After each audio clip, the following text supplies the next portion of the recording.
Hello everybody, Paul from Portland Yard here. Time for a layout update. I've not done one in a long time, but there's been plenty of work done, so I thought it was about time to do one. In a few weeks I'm flying off to the USA, to Michigan and to Florida, where I'll be getting a few more bits and pieces. But for now, let's have a look at the actual layout, let's see what's been done before I talk about future bits. So start up here at the industrial side. This has all been coated in a couple of different shades of static grass. Plus a bandage, we've got a short line up here now. This locomotive will eventually get changed, not sure to which one yet, but I'm using some old backwind cars up here as the shoreline train. They'll get heavily weathered to look a bit more rough and ready.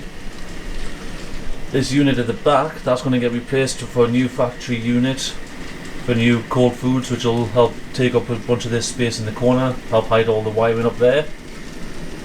So that's one of the next projects going on. The lumber yard has got to be replaced and redone with some fencing and loads of detailing added in here.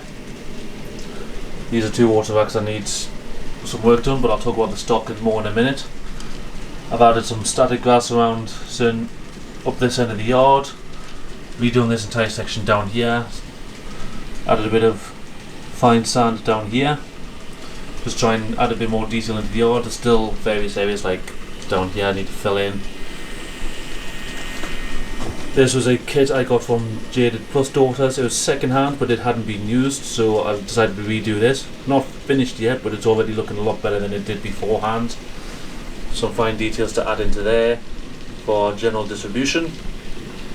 This kit I got as part of the mystery box from Midwest Model Railroad Shop, and I'm very happy with how that one came out, and it just happened to fit perfectly into that space that was originally taken up by that top building over there. So since that's now been replaced, it's now a printers or paper distribution area. I'm not sure what to call it yet, which is why the decals are still sat up there. Whether I get something custom made or use one of them, I'm not sure yet. Haven't decided. Steelworks needs finishing off. I've ordered some new steel coil cars for there, which I'll talk more about that at the end. Grain silos and grain elevators I'm working on. I've added some filler down the sides which I need to sand off, and hopefully that'll tidy all that up. Like I say, it's all to finish off. The hard stand was sanded off and given its first coat of paint. It still needs a couple of extra coats on it and some detailing. This building will also get replaced. Walthers have just released a couple of new kits, modern steel warehouse and transload facility I believe it is, so I'm going to get a couple of them, build a facility that comes all the way down to the back here and helps fill some of that in. That's a kit I got for free. So whether that ends up staying there or not, I don't know yet. Probably not. Probably end up disappearing. But otherwise, on the industrial side, nothing much has really changed. But there's quite a bit of work to do. Quite a lot of new freight in there as well. Coming down here, I've added the roads and secured the highway overpass. Well, I say it's a highway overpass. It's more just an access road for what's down here. Still some detailing to add. Some safety barriers and the such, as well as once the new factory's in, got all this bit to fill in. Coming down the other side, more static grass has been added, some more different shrubs. The rail fan park is now almost done, just needs fine detailing.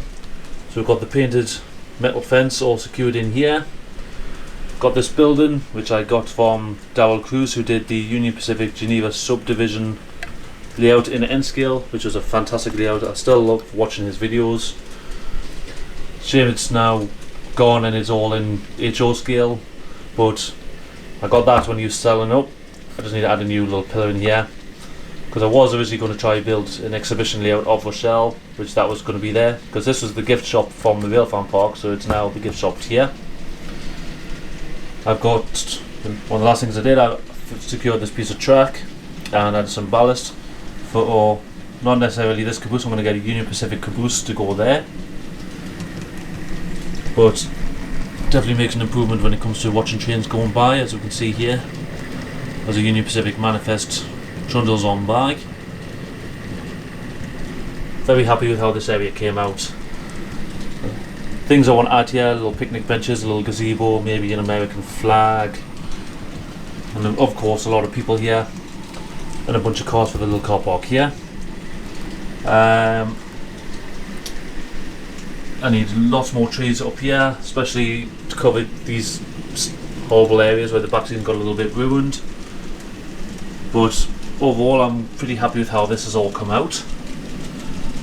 Coming into the town area, added some more shrubs behind they go a bit different colours behind the roundhouse. Around the diesel shop, filled in the rest of the brown ballast. Some more detailing to add in here with maybe some light static grass, shrubs or whatever else. Along the back we've got a small access road and a little turnaround section there for the Amtrak station, which I intend to get the Walthers modern suburban station kit for there to replace this little thing. I did get a kit off my friend Frank. It was a laser etched wood kit of a little depot. It's really nice, but it was either due to its age or my stubby fingers, probably the stubby fingers. All the wood unfortunately kept snapping as I tried gluing it together. So unfortunately that didn't work out. But that's my Amtrak station. It's gonna get some custom made signs, going to be lit, vehicles across the back. The roads are made out of a thin foam, and it's come out quite well. I'm quite happy with that. Got the idea on that from watching the Central Conrail New Jersey N-Scale pages. I've forgotten what the actual name it is, I apologise. But I think it's worked very nicely, to be honest. Coming into the town itself, got all the roads done. The sidewalks are made from HO, well, the Metcalf kits here in the UK, HO00 pavement kits. These aren't glued down yet, they're using just self-adhesive, because once I work out which buildings are going to be going into these sections, they might either get it slightly wider or narrower, I'm not sure yet. But there should be some new kits coming in there very soon. They will all be lit, there'll be street lighting and the likes. Down here at the 7-Eleven, that's going to be replaced with the Walters modern gas station. So this little road down here will probably actually disappear now, as the kit will be a lot bigger than what's currently there. That's a Tomix Japanese 7-Eleven kit, I believe. Then we've got the main road coming across the grade crossing here.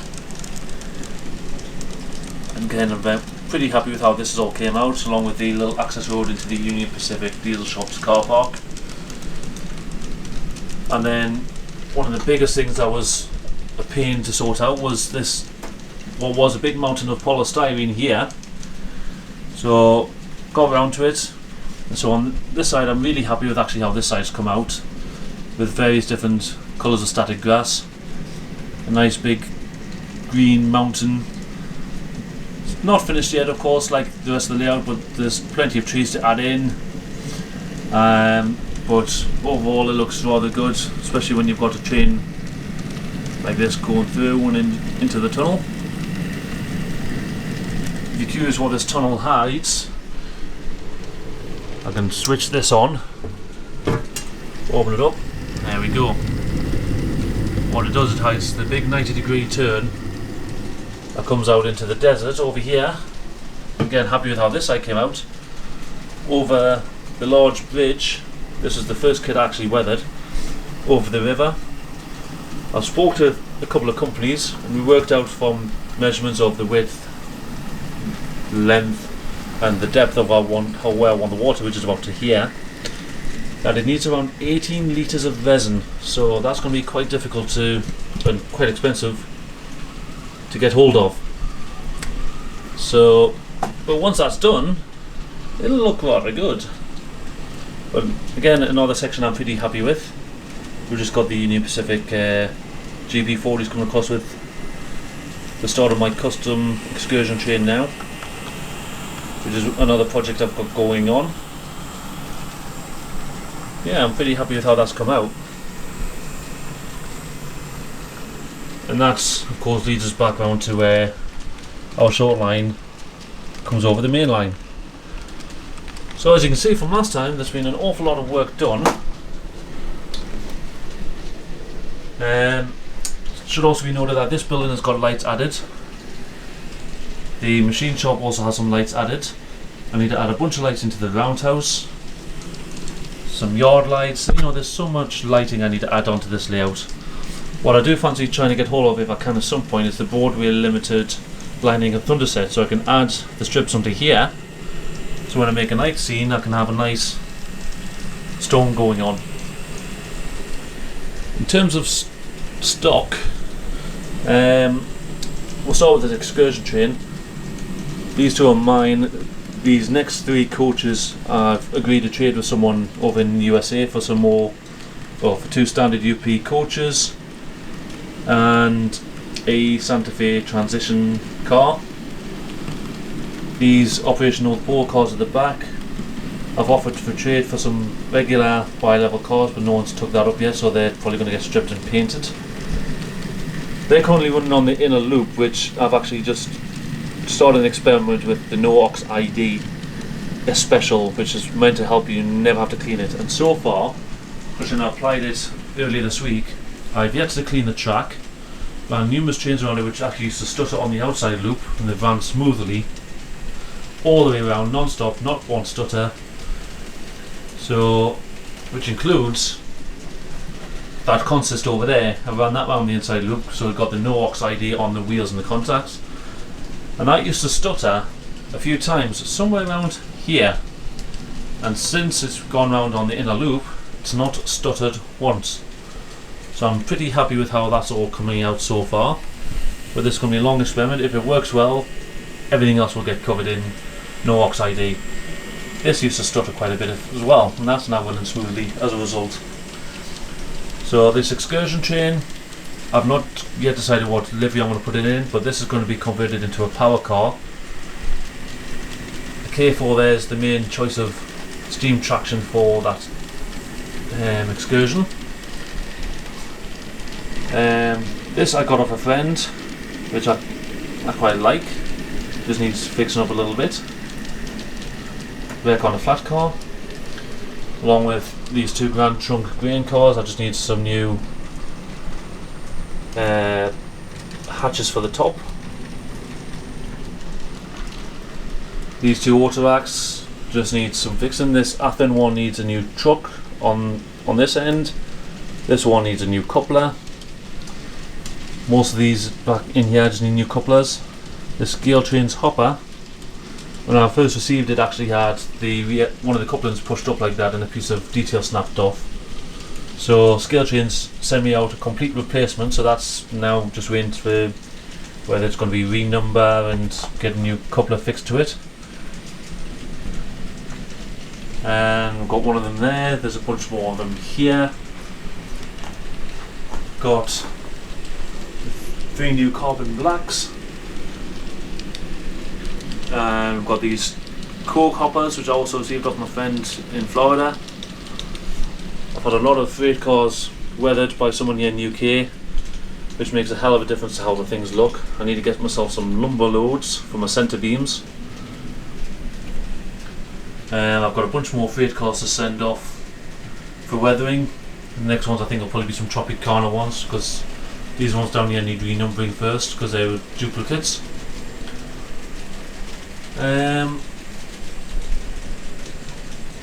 Other than that, in terms of stock, I've got a bunch of pre-orders coming up. I mentioned earlier I've got some new coil cars on order from Scale Trains. That includes the 42-foot ones, which are due, I believe, at the end of January, and the newly announced 48-foot twin hood coil cars, similar to these Walthers versions here. So when the new Scale Trains ones arrive, these ones will probably get offered for sale or trade or whatever else.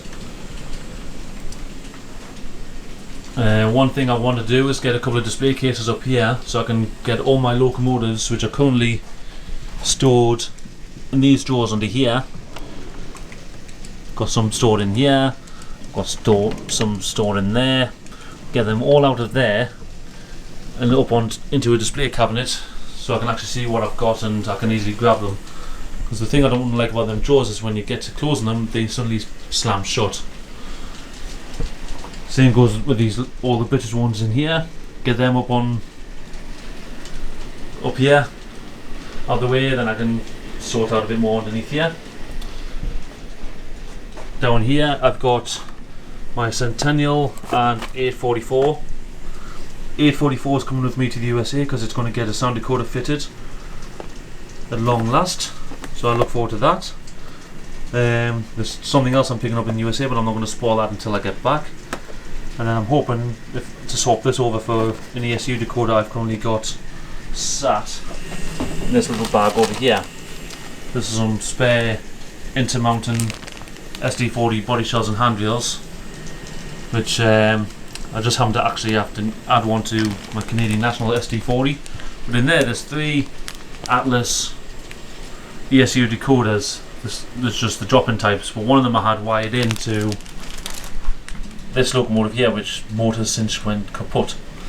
So I'm hoping to then actually put that decoder into here, which will then be thrown into a consist with 844. Make things a lot easier.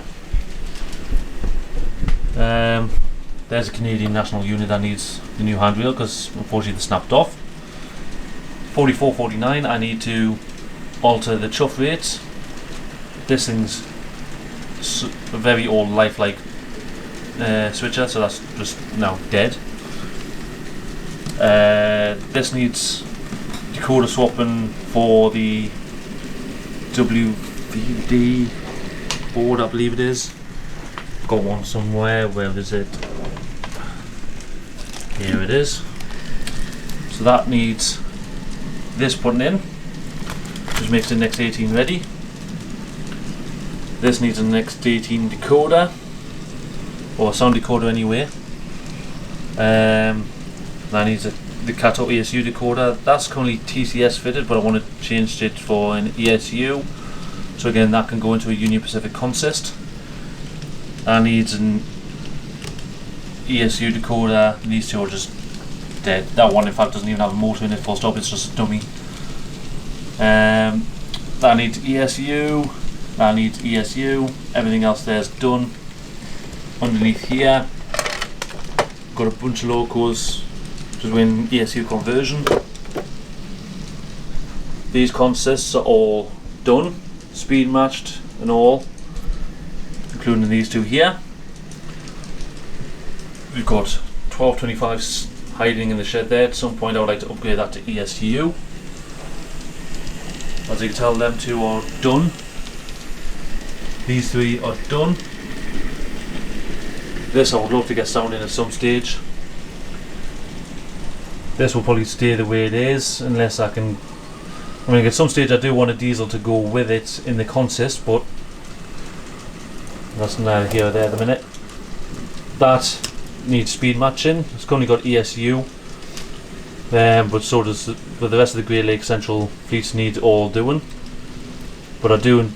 It's one of my favourite sounding locomotives. That doesn't need speed matching or anything. That's an old lifelike unit. That's probably just going to sit there, to be honest, because I think Atlas are bringing out some new GP60s at some stage. Those reefers over there I want to actually upgrade to micro trains and get some weight in them so I can use them. These are all passenger cars I had from an Atlas set, which one of them has of course made it into the excursion train. That's going to be acting as a tool car for the excursion train. So that's going to be a tool car. This one behind is going to be a power car. I've got some spare vents, I think, so I'm going to try and stick a large vent on the side of there. Like I say, these next 3 are going off for trade. These 2 are from the Union Pacific excursion train. So I need to decide on a few more passenger cars for that train. These 3 my father got me for one of his trips to America, so I'm not inclined to get rid of them just yet. What else we got? We've got the excursion train sat down here at the moment. We've got 3 Metro cars sat here along with Big Boy and 3985. I've got a custom sound file made now for 3985 which has 3985's actual whistle. I just need an ESU decoder for it. I've got my 2019 Operation North Pole which will be going for a run soon. I've got this Challenger here which I'm actually trading. It was 3964 but I've since renumbered it. That's getting traded for another locomotive. More on that after I get back from the United States. What else we got going on? Nothing much else really to report at the moment. Oh yes, I've got my other Digitrack controller, currently at Digitrack's getting repaired. I've got these two that